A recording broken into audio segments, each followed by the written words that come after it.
Well, as a home stretch here on Arise Prime Time, if you just join us, you're welcome. And this is the point on the program. I introduce my guest analyst who's here to give her perspective on the issues so far. I'm joined here in the studio by Arise News analyst, Dr. Constance Ikokwu. Good to see you and thanks for your time.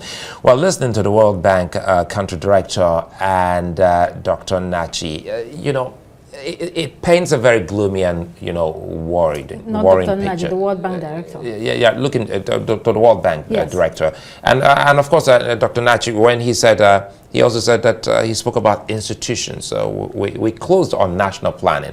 But again, let's start talking about solutions, some of the key concerns. He spoke about national planning and he said, well, if someone, as Dr. Nachi would say, I don't know if national planning is still there. Back in the day, I actually worked as a consultant to national planning. What does that mean to us as Nigerians and even Africans? Speaking of developmental institutions.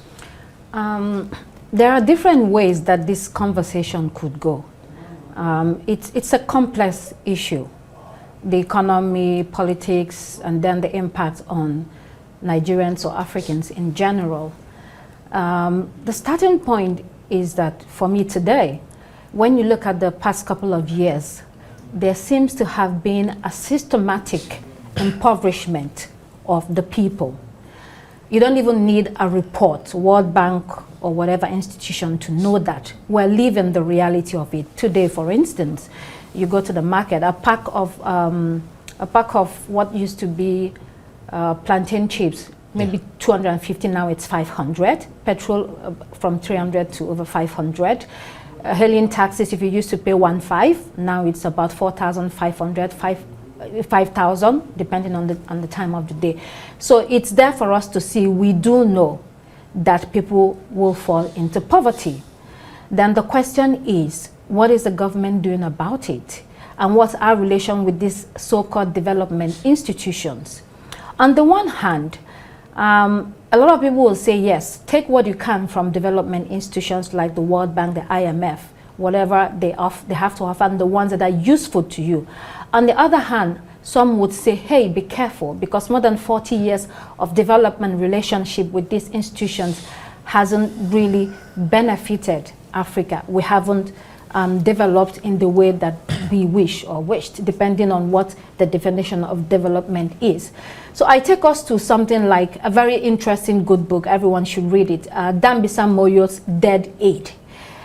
She published it many years ago, actually. She's an economist from Zambia. And the argument, was that she tried to explore the malignant nature of aid from developing countries from developing organizations to developing countries. And the view that those types of aids would help you develop, she challenged it. And so you can also extend it to development loans. Is the government looking at your unique context as a country, the local conditions, the specific needs? What is your philosophy about the type of country you want to build? What are your ideas? It has to be yours. If it's not yours, anybody and everybody can tell you anything, and then you're moving back and forth without much positive impact in the long term. And it brings us to African leaders. Now, we're looking at Nigeria, we're also looking at the continent, and every now and then, just recently, African leaders were all in Paris. And the development institutions that are already in place in these African countries haven't actually worked. So it brings us to the argument of trust versus data, which the continent is still struggling with. In Nigeria, we keep asking, how do you recognize those who need it? And Dr. Nachi also said, well, the fear here is how the political class may hijack to the extent that those who truly need the palliative may not get it. So the issue of palliative, I think the problem is bigger than palliatives. We should be looking at a comprehensive approach to what we're facing.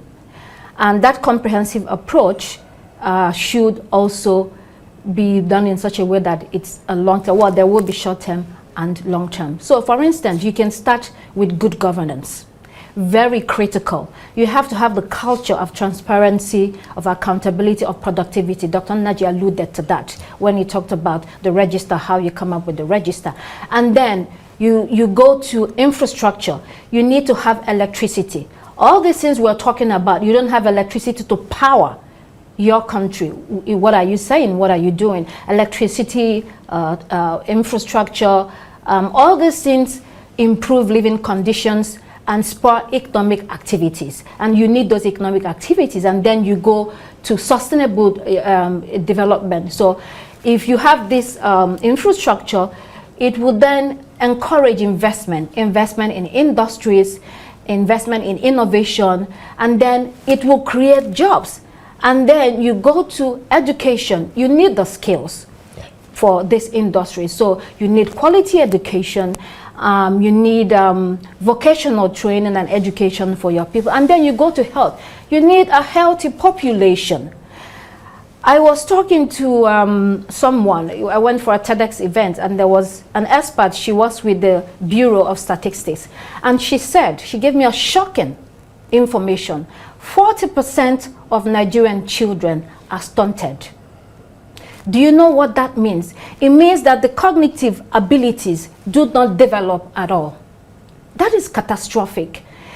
Okay, we have a population, you need that population, right? But if they are stunted and they do not have the capabilities to reach their full potentials as human beings, then it's a problem. So these are issues that the government should look at comprehensively and begin to make the investments.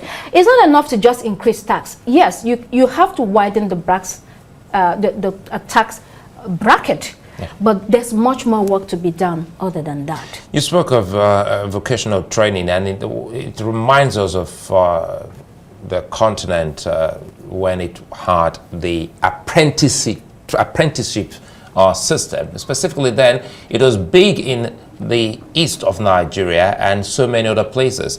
Vocational training and apprenticeship, how can this help in ultimately bringing back life into our economy, and of course ultimately bringing back the middle class? Because we always concentrate on the professionals or the white collar.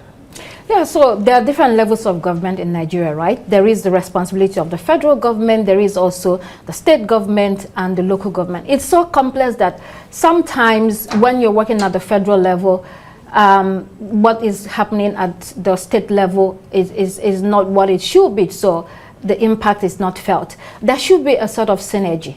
And again, those in government should sit down and really come up with ideas. There are indigenous knowledge in many African countries that we have jettisoned for foreign ideas. Foreign ideas, yes, they are, but we should go back to that. Like the vocational thing that we talked about, there's so much indigenous knowledge that we've already jettisoned that you can bring back on board. And then encourage education, quality education, provide quality education, that vocational training, because you need it. I mean, there's a lot of work to be done. The thing is, are you serious? Are you more interested about the showmanship that comes with government in these parts of the world? The other day, people were talking about the amount of convoy of the president when he returned from Paris to Lagos. And then some people said, oh, there were so many other special advisors and officials, and that's why the convoy was long. For goodness sake, what is important? Are you even thinking of cutting the cost of governance? These kind of things irks people. It is so insensitive. A lot of people will say that it is so insensitive in this economy that is biting. Really. So what is the seriousness of these people that call themselves government officials? Are they there to do good? Is it about public good, or is it about you? These are things you don't need the World Bank to tell you. You need to sit down and work. Well, still on solutions, a point raised there, but I still want to come back to the informal sector and see how much of good it has given to us as a people. Some economists will say, if not for the informal sector, there would have been a drastic collapse in our economy. So it comes back to what we can do to ensure that, for instance, the grassroots governance, the local government administration, can see what they can do to help shore up vocational training and that apprenticeship. It's very important because we all grew up seeing how boisterous it was, you know, back in the day in Nigeria. So there is the training, but there is also the opportunities. Do people have the opportunities? You know, so we go back to the issue of what is the infrastructure that is needed most in Nigeria today? Electricity. If that is one thing that this administration is able to do, I think it will shoot up the economy. If that is the only thing, it shouldn't be. But if that is the major thing that you're able to achieve, it will change the face and shape of the country. So when you're training people, they're coming out, there are opportunities for them.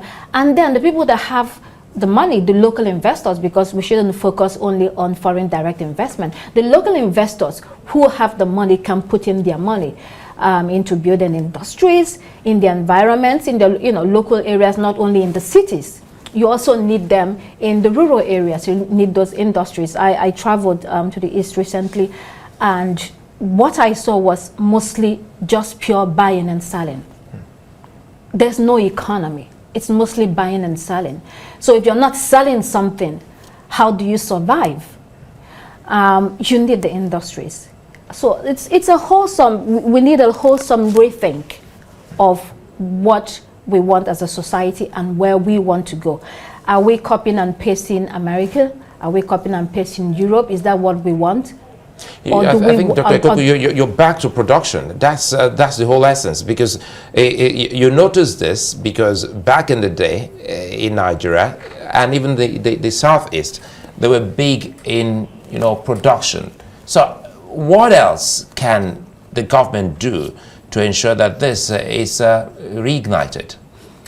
Do the work, figure it out. That's why government exists. And you mentioned rightly that most of those industries collapsed. And that is why you saw an exodus of people out of regions to go to the urban centers. But apart from that, in the East, there was also the impact of the Civil War, which after the whole place was devastated. That's why people say, oh, people are all over the country, why are you everywhere? It was about economy. People had to go to urban centers where they felt that they would have opportunities. You can bring that back. Not only the federal government, the state government. What are you doing as a state governor? You have to bring back those industries, but of course, we also go to the centralization of the federal government, the laws they make, and the power that they have. Though some of those powers should be devolved to the state level. And then of course the economists, they will tell you that apart from that, when you look at the macroeconomics, the high inflation rate, the high interest rate, the catastrophic policies that flip-flop all the time, the hostile environment, those things do not encourage anybody to invest. So you have to take care of those things comprehensively. Dr. Constance Ikokwu, many thanks. Many thanks for having me.